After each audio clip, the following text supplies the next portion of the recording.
Hello, everyone, and welcome back. We're on part 2 of our Author Talk Shorts with Breakfield and Burkey, talking about Enigma Forced. Their audiobook did just drop. Derek Shoales is their voice actor. And like many of you guys, I have a ton of questions for voice actors. And so, Derek, I want to dive in.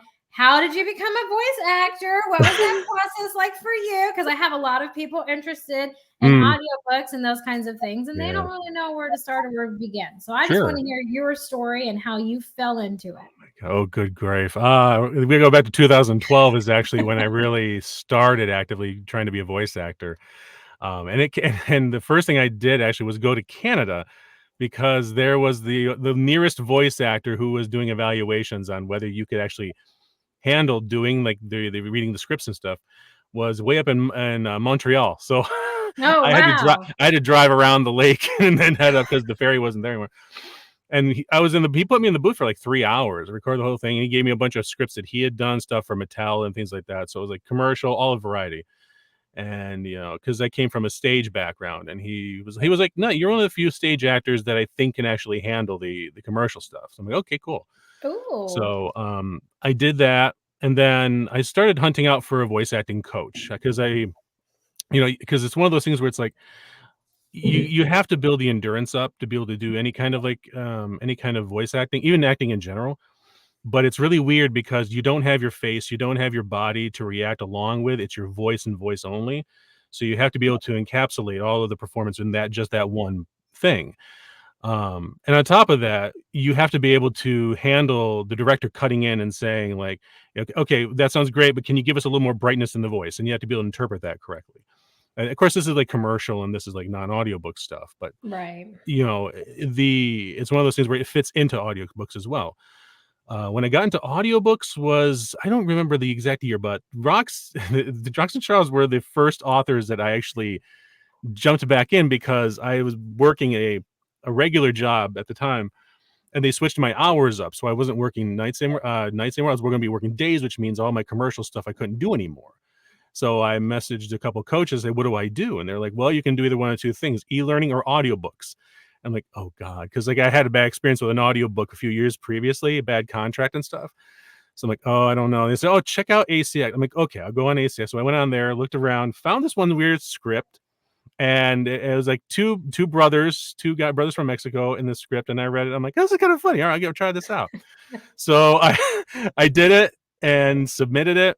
And then, like every actor kind of forgot about it, moved on to the next auditions. And all of a sudden I get binged back and I'm like, oh, wow. And they're like, yeah, we want to work with them. I'm like, oh God, okay, great. Now how do I do this? And then I hunted down an audiobook coach because again, it's very industry specific, what you're expecting as an actor. And he taught me about how to act in it, not act in the back row, to speak slower sometimes, to be a little more bright. He gave me all that confidence to do the first book in that. So, and that's where I got into audiobooks.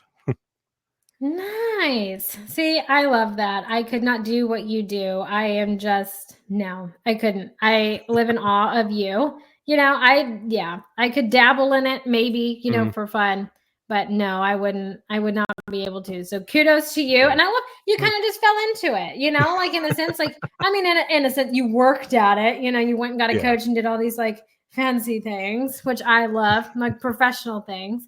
And I think it really shows, and it comes across in all your audiobooks. And who would have thought that you picked up that one crazy script from these two crazy authors, and now look, you've done all their books but book one, right? Yep. So I love to hear that for sure. And I love just kind of diving into your backstory of it. I mean, you don't get to talk very often. Right, yeah. And so I know that Enigma Forced somewhat covers a dark topic, right? Yeah. And so I want to know what it is like doing that, because I am I wear my emotions on my sleeve, which is why I can't do voice acting, right? So I want to know what kind of process, or what do you have to go to your happy spot when you read a dark book?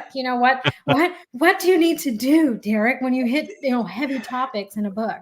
Well, acting is very much really being yourself, but giving yourself permission to be that character, which when you get to be an adult, you don't usually do much. And when people are expected to grow up, you don't do it. So it's allowing yourself to dive into parts of you, because everybody has experienced something or something similar. I have never been attacked by anybody, but I understand how it feels like from like a dog going at me or something like that. So you can kind of start tapping into that and thinking through the character. What's it going to feel like in the moment? And then allowing yourself to get into it. There are points where I have narrated other, because I work for publishers now, and some of the books I've done recently have actually made me actually, make it tear up and cry actually at the end. And like there was one, it took me an hour just to narrate the last chapter because it was just so hard for me to actually get through it. But it's like you have to do it. You have to push yourself through it, but you can't also like become overwhelmed by it. And a lot of times I'll end it and like take a step back, especially if you get into something that's extremely descriptive. Like, Yeah. if it's something to alludes to a topic, which for the most part, Forced does that. It doesn't get into, like, the nitty-gritty, thankfully. Like, there's nothing, like, extremely descriptive. But there have been some books where it's like, we gave the audition, and I'm like, "I can't do this. Like, this is a no-go for me." Like, it's just too detailed in the gore and stuff like that. No, Yeah. thank you. But, yeah, there have been times where I've had to kinda get up and take a step back and, like, "Okay. We're good," and then, be able to move back into it again. Yeah, see, I'm telling you, you have to go to your happy spot. Puppies and rainbows. That's Mhm. my thing. If you ask my daughter, she likes to throw kitties in there every now and then, but puppies and rainbows Yeah. is where it's at. I know we're running out of time, but I do want to ask Breakfield and Burkey really quick. What was that like when you got Derek to kind of respond to how he quotes it, your crazy script? Okay, Carlos and Juan, from what I understand. So, Mhm. what was it like when you guys had kind of put it out there, and you got his audition and everything back, and now this, relationship has flourished. So, what was that like for y'all? It was amazing. So what happened was book 2 of the series itself, we put out for auditions for lots of different reasons. And so we ended up getting 4 responders back on that particular thing. And we listened to Derek second, and it was a done deal. It was Nice. like, we're not going any further. We found the voice of our series. This is the voice we want. How much gold does he think he needs? So Yeah. but we were. It wasn't really a contest. It was like, people wannabes, and then we had the pro. And when we heard his voice, it's like, this guy can do it. Yep. I mean, he made Carlos and Juan famous. The bad boys will live on forever. Those are the fun ones. They're hilarious, their interactions. I love it. Oh my goodness. Okay. Well, you guys, we're coming back for part 3. So go on over to part 3 and listen to it if you've made it this far. But remember, Enigma Force is out and their audiobook just dropped. So make sure you go and do it. Remember, the greatest just feedback that you can give any author, including a voice actor, is a review, right? Go and review it. It makes them better in all scopes of publishing and writing and just everything that encompasses a book. So make sure you do that. But until then, we'll see you over on part 3. Bye for now, everybody.